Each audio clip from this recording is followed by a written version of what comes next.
Tradition, fundamentals, the essentials of showmanship, the way professional wrestling used to be. That's been the foundation and formula of the Universal Wrestling Federation.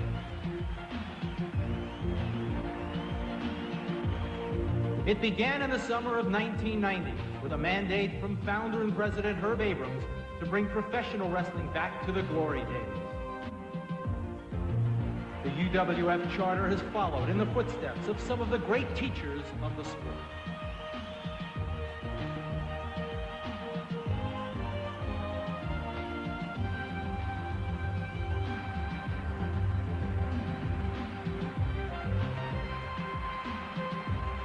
Now, in the proud tradition of these and other great champions, the UWF is ready to break from the pack.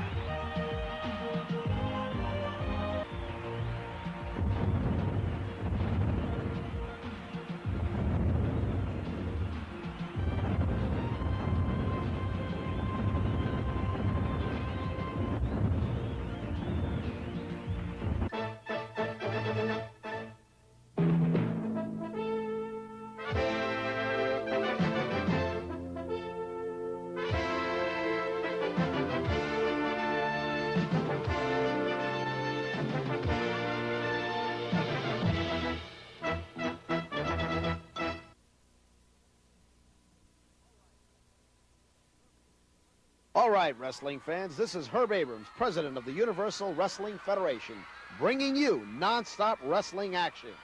You'll be seeing some of the greatest Universal Wrestling Federation stars in combat beyond belief on this UWF home video cassette. The main event will be Steve Dr. Death Williams tangling with the wonderful one, Paul Orndorff, in a lumberjack showdown with 10 wrestling superstars surrounding the ring. But before we get to that, let's take a look at a match between B. Brian Blair and the dangerous one, Dan Spivey.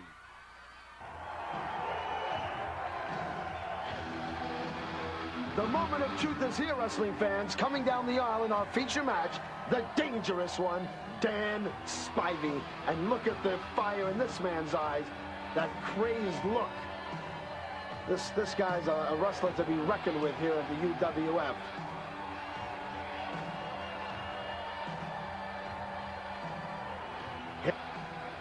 Here he comes, wrestling fans. His opponent, the Killer B, Brian Blair. He is a fan favorite and one of the favorites of the fans here at the UWF. And the match is now going to take place, Bruno. It certainly will, and I'll tell you what. I was going to say, you watch, when one of them steps in the ring, they're going to attack each other like two angry dogs because these two despise each other. But surprisingly, look at this. He's a little hesitant. I'm hoping who's quiet. Spivey. Well, I think Spivey's kind of taunting with him, playing with him. Brian, of course, is upset because of what happened at the press conference and everything that's happened between that. Uh-oh, here we go. Here we go. You know what you're going to see here, I believe, just my opinion. These two guys are really capable of having a great wrestling match, especially, B. Brian Blair does clever wrestling moves, but you're not going to see that here. You see that eye kick, he caught him right in the face. There's so much hate between these two guys that you're going to see a brawl. I really believe this. You're not going to see a lot of beautiful wrestling maneuvers here because when two guys hate each other as much as these two, they're going to go out there and they're going to deliver every darn blow, illegal and otherwise, just to try to see how much pain and harm they can inflict on one another.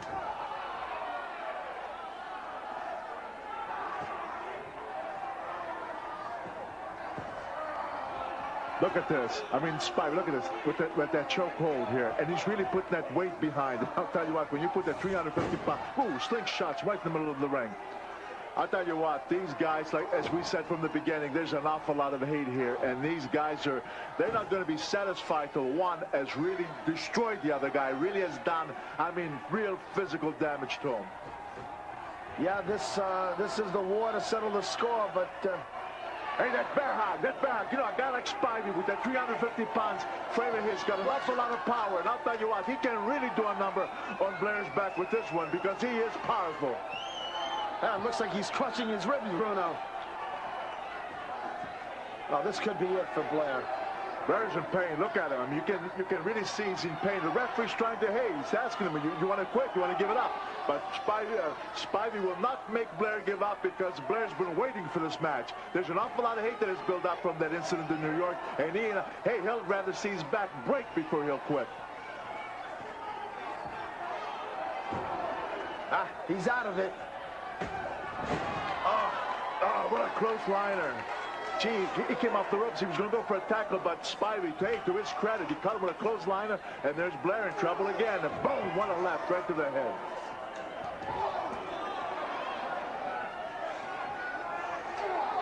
Yeah, but I got to tell you, Blair's going to come back. I can feel it. I know it in my bones. He's going to come back.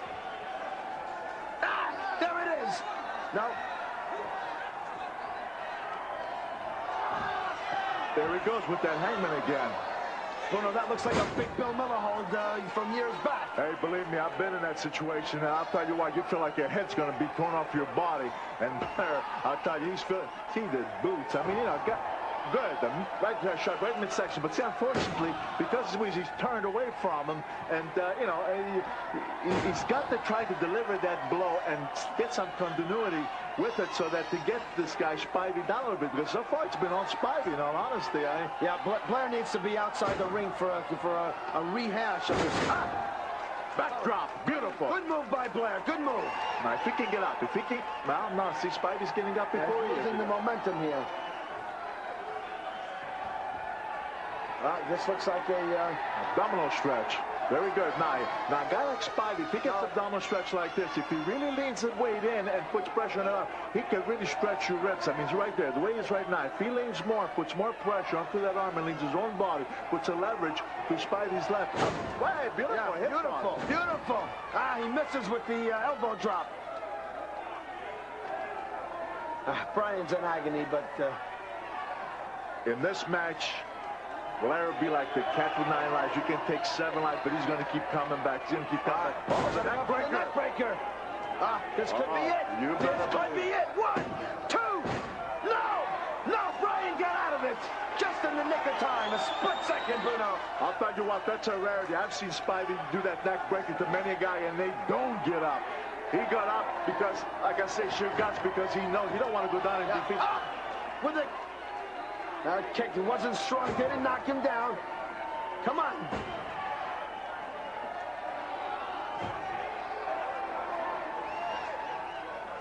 Well, you know, talk about this match, talk about what's going on here, the viciousness, the roughness. How about what's coming up next week? Oh, I gotta tell you, that challenge from that arrogant, rotten South African De Beer, having the gall to challenge the All-American Dream, Billy Jack Haynes. What a match that'll be, Bruno. What a match it'll be. I just question if De Beer might not regret that. But then, anyway, that's next week. But right now, these two guys are still going at it. And Spivey still has the upper hand. But to Blair, you know, you got to give him credit. He's trying. He's hanging in there, and he's fighting back. He's fighting with everything he's got. It'll take everything he's got, because I see a very determined Spivey. And look at this. Yeah, for the tremendous blow. Yeah, but look at they took a tremendous blow from the top rope. He didn't even go down. He's woozy, but he's still in there. Well, this is the first time I've seen Spivey where he's just coming back. It looked as if he was almost out of it. What is Brian doing? Oh, good move! You see what he came out center rope, lift up in the air, caught Spivey from the back of the head, and I mean, drove him down at first. Beautiful clothesline by Brian. Come on, if he can keep... another clothesline. He's got the big man down. Leg drop. If he can keep it up, if he can deliver some blows like this, mistake. Man, mistake. You don't aim, you don't threaten, you don't stop, you keep going. That little pause, it just gave Spivey enough time to hook him by the tights and jerk him over the top rope. Now they're both outside the ring. Both outside the ring. We don't want a disqualification here. Oh, down right against the steel pole. Great move. Gee, I was going to get a great move by Blair, but look at that. Didn't even face Spivey. Look at these guys going at it. Tooth and nail with these two. The 10 count. The referee. Well, you know, they're so into this now. They completely ignored the referee. The referee gave a proper count, but they just weren't listening, and they still don't know what's happening. All they want to do is really continue on and look at this, right? I thought he was going to drive right through the hallway there toward the dressing room. What is this? Hey, that's it. That's the only way. There's about 8-10 wrestlers coming in to pull these two apart, and that's the best thing that could possibly happen. Well, wrestling fans, I see Houdini, one of the wrestlers down there, and it doesn't appear as he's going to create any magic here. In fact, I wish he would make this whole thing disappear. But I'm not satisfied with this ending, and I'm sure you fans aren't satisfied either. I think, and I would demand that we have a rematch with these two, with a real showdown to take place to determine who's the better man of these two guys. Well, Spivey's already left the ring area, back to the dressing room. Brian seems to be dazed. He doesn't seem to really know what's happening. He is busted up, fans. As you can see, wrestling fans, the feud between Blair and Spivey is far from over. And actually demand a rematch, because I don't believe that he is satisfied with the outcome of this match, because he really didn't get his revenge on Spivey the way he really wanted to go.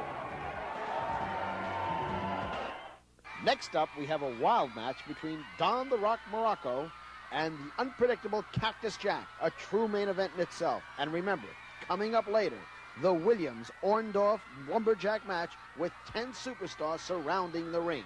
But let's go to Muraco and Cactus Jack now. Coming down the aisle, the unpredictable Cactus Jack. Look at those eyes glaring. Look at the fans. This man is a sick, demented man. He moans, he groans, but he jumps from those turnbuckles down the ring apron. Look at the fans mock him. Look at that crazy man. No teeth in the front. He's getting in the ring, and he will be facing, in this match, Don Muraco, one of the toughest competitors in the wrestling world. What a match this is going to be. Cactus Jack. Woo! Ladies and gentlemen, his opponent this evening from Honolulu, Hawaii, weighing 278 pounds, Don Muraco. Don Muraco. Here he comes, The Rock. Well, this will be interesting. This is going to be very interesting. Let me ask you, Bruno, you've made this walk a big match. What is Don Muraco thinking right now as he comes into the ring? He knows that he's meeting a very unusual man, and he knows that you're not going to go in that ring and try to wrestle Cactus Jack. He knows that you're in there with a maniac who's going to do anything and everything. So what you do is you prepare him physically and mentally to come in there to brawl. This is going to be a brawl. It's going to be a wrestling match. And I think Muraco's been around long enough to know that. And so I doubt if you're going to see any beautiful wrestling maneuvers here. I could be fooled, but I'd be very surprised. Cactus Jack is not really known as a scientific wrestler. He is very, very dangerous. And particularly, we've seen over the last several weeks, his work outside the ring. He's very dangerous outside the ring. He's dirty. But keep in mind, too, Greg, that as we know, Muraco can be a magnificent wrestler. Okay, but if anybody wants to brawl with him, he's also very, very good at that. He can brawl and he can wrestle.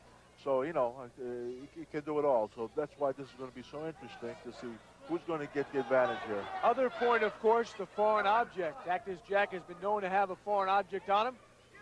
Well, of course, that's a different story. I don't care how good you are, tough guard, you get hit with some kind of an object, that, you know, a piece of steel or whatever, and that can do anybody in.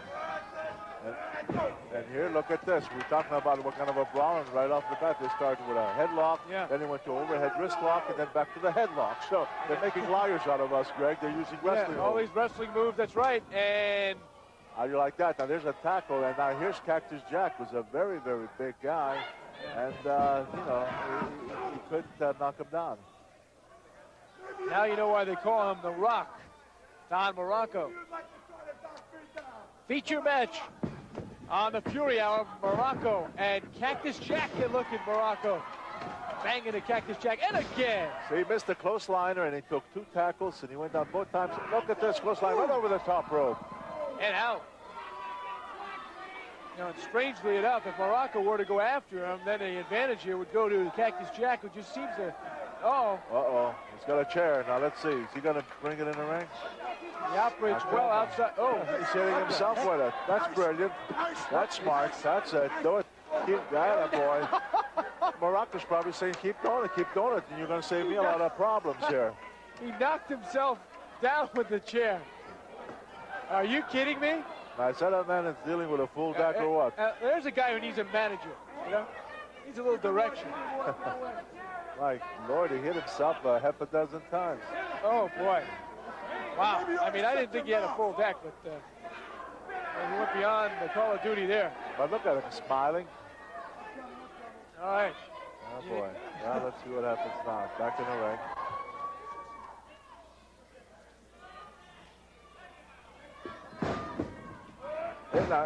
Muraco thought he was going to lock horns with him, but instead he went through the motion, but then he met him with a kick right in midsection. And a headbutt. Now Jack again going outside the ring. And he comes down with a double axe handle. Right in the back of the neck. Very effective spot. Yes, got back of the net, back of the neck rather. Muraco put him down. Can he get the? No. Try to get the pin, and look at the strength of Muraco. He knocked him clear out of the ring. He shoved him up and right out of the ring, as you say. Shows you a little bit of the power of Don Muraco. Look at this. Look at Cactus Jack. What is he doing? Smiling?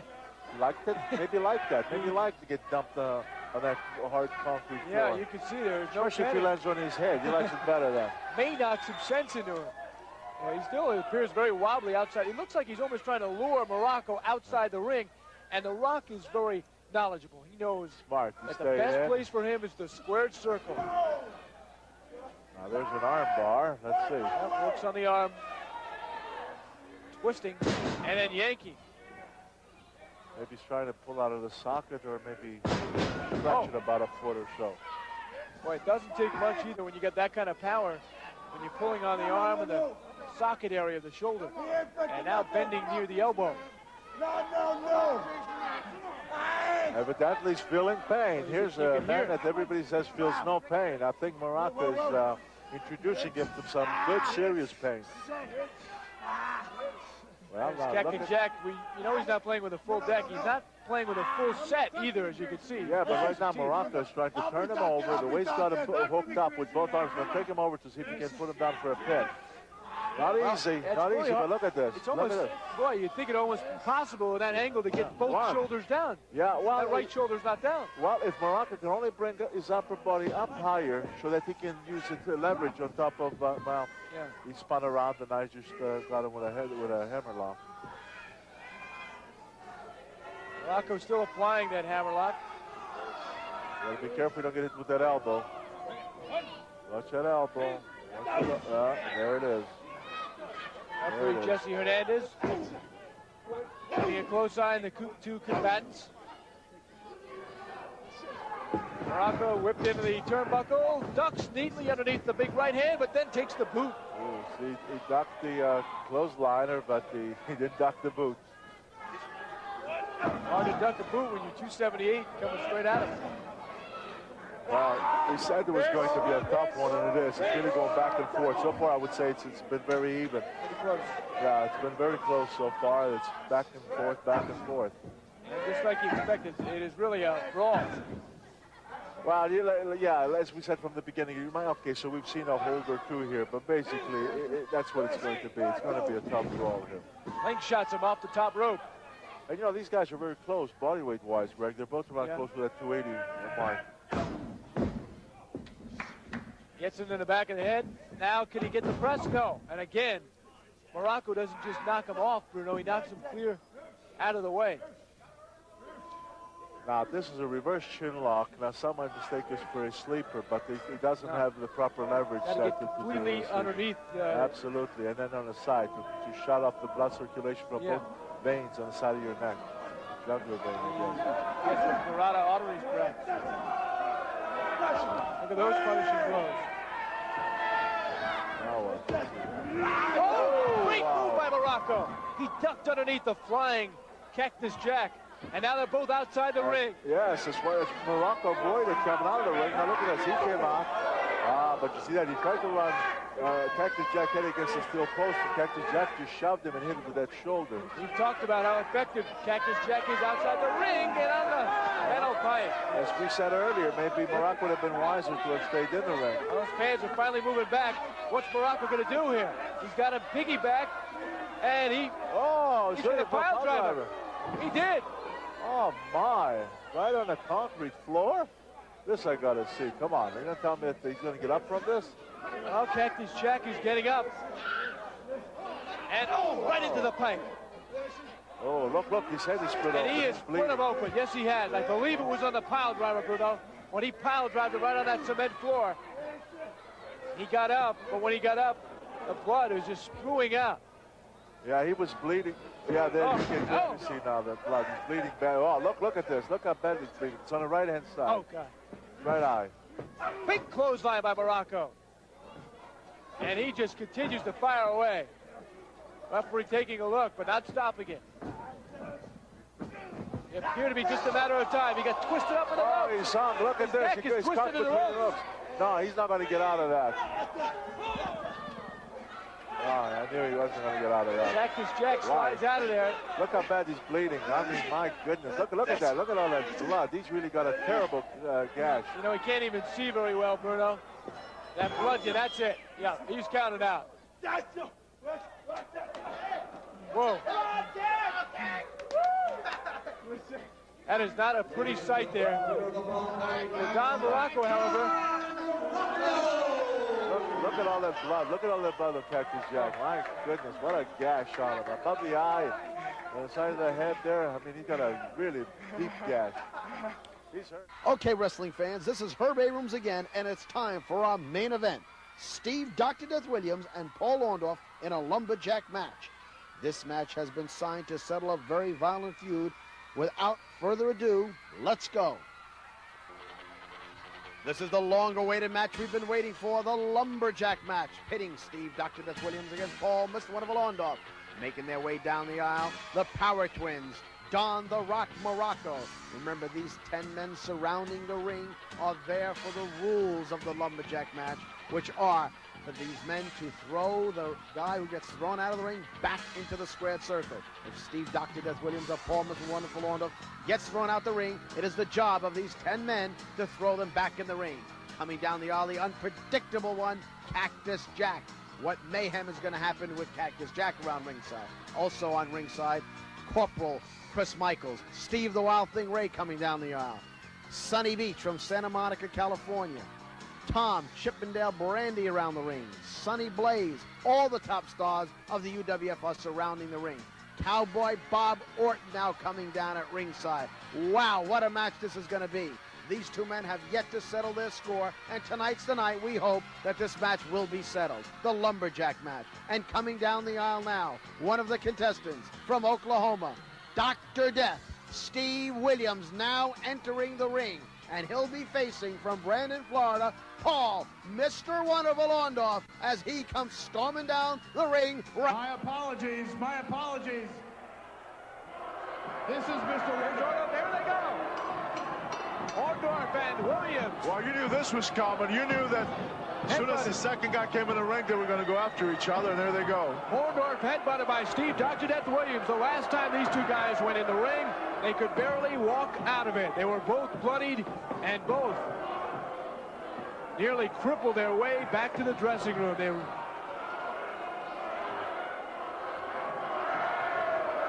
both suffered injuries in the match, and you may recall last week, Williams had a bruise over his right eye that was opened up, and we didn't think he was hit very hard, so we'll see if that is still healing.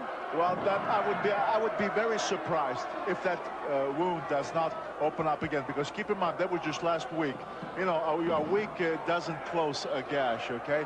And the fact that he's going to be taking these blows as he's taken so far with a guy like Orndorff, I'd bet most anything that wound will reopen and you're going to see blood on Williams' head. It's a foot to the midsection. He just took a shot on the turnbuckle that is the type of blow that could easily cut open that eye.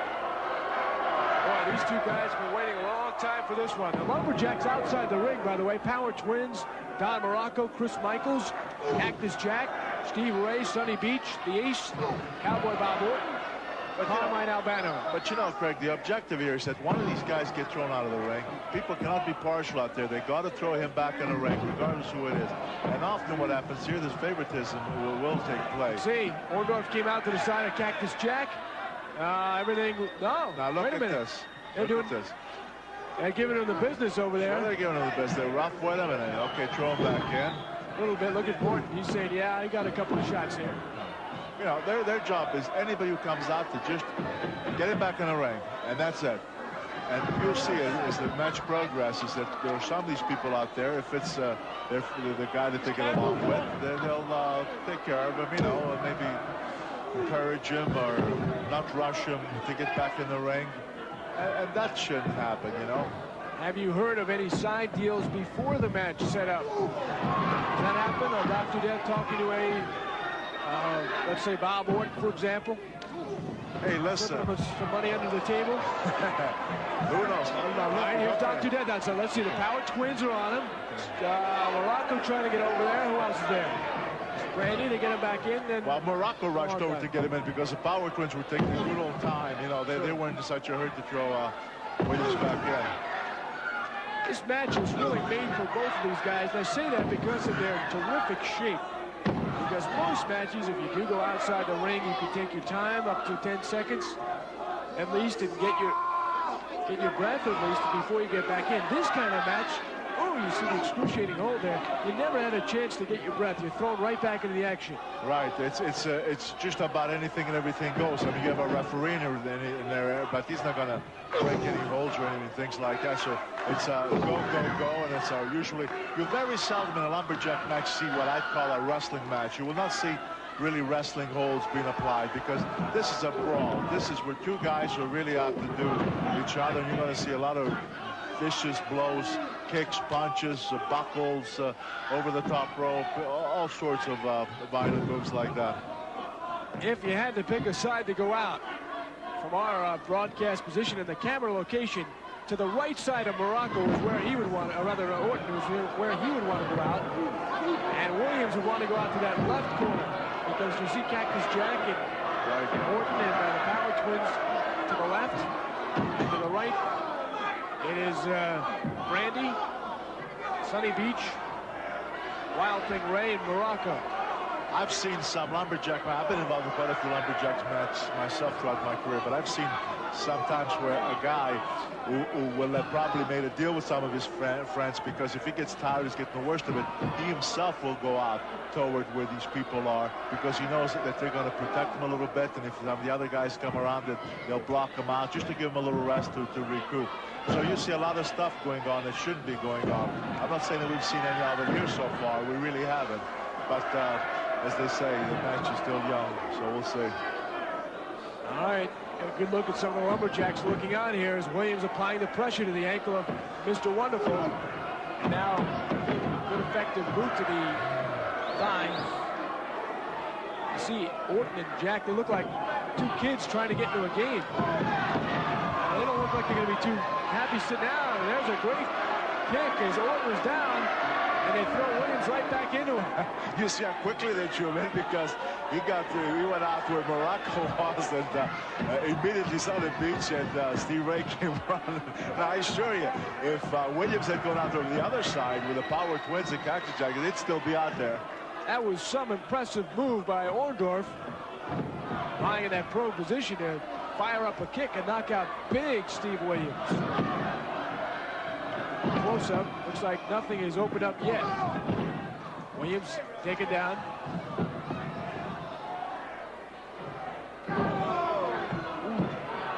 Good leg stretch. Orndorff is a good tactician, isn't he? Yeah, what's he going for? A figure four leg lock here? Tried to, but he ended up taking a boot right to the face. And that'll give Williams time to get out of the middle of the fricas. Williams coming for the charge, the Oklahoma Stampede, and he knocks down the ace. When Williams delivers that tackle, I mean, he really, you know, he knows how to use his, what's he going to go for here? Backbreaker. Yeah, it looked like it was going to be a pile driver. Now it's a backbreaker. on Orndorff, Mr. Wonderful. This used to be my favorite submission hold, especially throughout the 60s and 70s. I always used to use this as a finishing hold. Devastating move. You don't see it very often, though, do you? No, not anymore. Good there, backdrop by Orndorff.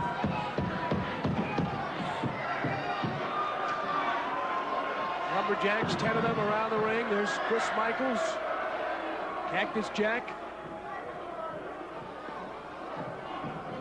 Orndorff into the corner. Here comes Dr. Death. Gets out of the way. He may have cracked his head against that steel pipe. I don't think he hit it with his head. I think his shoulder hit that buckle there. I don't think he hit it with his head because if he had, I think it'd be on that mat yet. He is reaching toward his eyebrow, and let's see. Yes, it's cut open. Yes, sir, Bruno. So far, you'd have to say that the match is really going back and forth. You know, it seems like Orndorff's got the advantage. Looks like he's really got things under control, and then boom, here comes Williams. And then the same thing. Williams really gets things under control, and boom, here comes Paul. I mean, it's just been going back and forth like that since the match first started. Here's Orndorff going over the top rope. Now, if you can let a massive blow from up there, like a... He comes down with the elbow drop. Well, I thought he was going to try. Oh, if he gets a pile driver, he's in. He's trying for it. Look, Cactus Jack making his way into the ring. What's he doing there? See, now, that's right. Because if he would have succeeded with that, oh my, the referee gets knocked out. Yeah, referee got knocked down there. And Orton trying to keep all the other Lumberjacks out. Look at that. Mike was trying to wake up referee. Now you see what we're saying there. Look what Orton is doing. He's blocking Orndorff from going out, and Williams is just pounding and pounding away. Referee's unconscious there. Well, what happens here? What happens is Orndorff ends up taking a beating. That's what happens. Well, I know, but what's a suitcase? Look at this. Now he's got, Now, told us through that. He's got a suitcase in there. Oh, he's going to try and pile drive on the suitcase. He's clotheslined by Muraco. He was going to try to pile drive on top of that suitcase. Yes, he was. Now they're trading big rights. Look at Muraco. He thought he was coming here as a lumberjack. Now he's in the middle of the square circle. And he's trading rights with Steve. Dr. Death Williams as Mr. Wonderful tries to recoup. Muraco, atomic drops him. There's and Orndorff's got the suitcase. Can't use it as a weapon. Now we got a bell. Now wait a minute, the referee just rang the bell. Now the question is, does he know who knocked him out, or did he see Orndorff with that suitcase? Well, it sounds a little premature to me. He didn't actually hit him with it, although... Well, but it has to be one of those two things. Either he caught Williams hitting him and disqualifying him for that, or he caught Orndorff for that suitcase. But Steve Williams is disqualified for hitting the referee. The winner,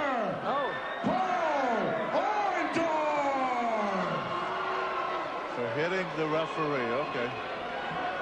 Wow. Herb Abrams is in the middle of the square circle. Let's go down to him. Paul Orndorff, again, something has occurred to prevent you from defeating Steve Williams. What do you want to do about it?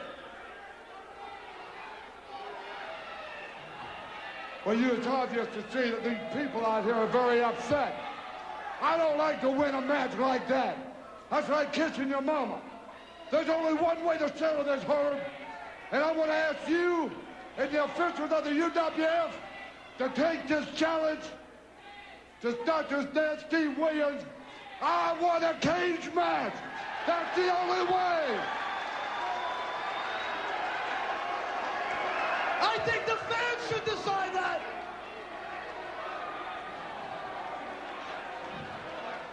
Who wants to have a cage match? Let's hear it, baby. Come on. Let's hear it. Come on. Let's hear it. Let's hear it out there. Come on. Let's hear it. Hey, you tell Dr. Death, anytime, anywhere, I don't care, no referee, it doesn't matter. I want a cage match with him, and we're going to settle this thing once and for all. It was deliberate. You saw what he tried to do to me. Why don't you tell him? You're the dead gut president here, ain't you? It's up to you to do that. You tell Dr. Death he deliberately hit the referee. He not only tried to do that, but he tried to permanently put me out of wrestling. Tried to power drive me with a suitcase. You saw what he tried to do, and enough is enough.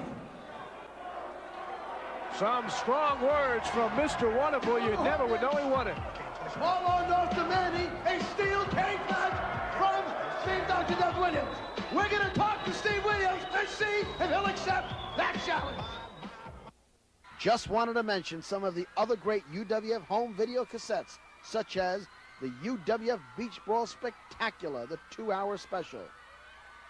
The Steel Cage Match, the battle between Dr. Death and Paul Orndorff in a 15-foot steel cage. And another we'll know you'll love, the Tag Team Tandems, featuring some of the wildest action in and out of the ring. This is Herb Abrams, and I'll see you at the matches. UWF, the Universal Wrestling Federation, the pinnacle in sports programming. What the universe is watching.